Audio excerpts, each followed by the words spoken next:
नमस्कार। अनंत कथा अमृत के आज के अध्याय में नीम करौरी से गमन।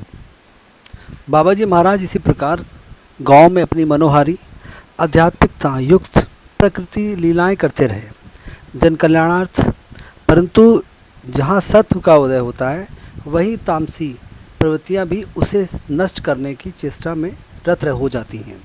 वैसे भी सीधे साधे ग्रामवासी बाबा जी की इन अलौकिक लीलाओं का मूल बाबा जी में ना देख पाए, उन्हें पहचान ना हो सकी। उनके लिए यह सब एक सिद्धि प्राप्त जोगी द्वारा किया गया कौतुक मात्र रह गया। अंतर छू ना सका उनका, केवल बाबा जी की प्रकृत आचरण के कारण, उनकी भ्रामक लीला क्रीड़ाओं के कारण तथा बाबा जी के उनके साथ घुल मिलकर रहने, उन्हीं के अनुरूप व्यवहार करने, मुक्त भाव से उनसे वार्ताएं करने, जैसे गाली गलौज भी शामिल होता था, आदि आदि के कारण भी। और वैसे भी बाबा जी महाराज अपने को प्रकट ही कब होने देते थे।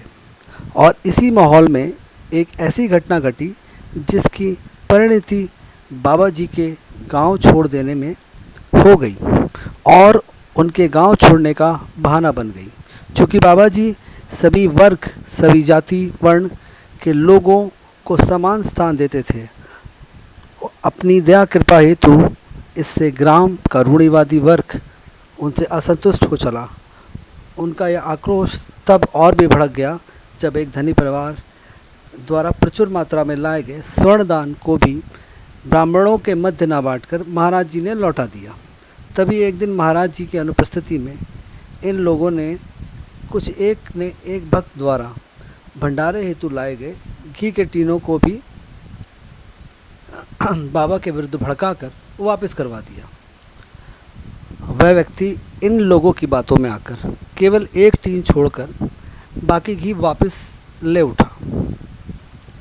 मंदिर आकर बाबा जी को जब यह बात मालूम हुई तो वह मंदिर को एक सेविका देवी जी को सौंपकर गांव छोड़कर कीलाघाट, फर्रुखाबाद, फतेहगढ़ चले गए।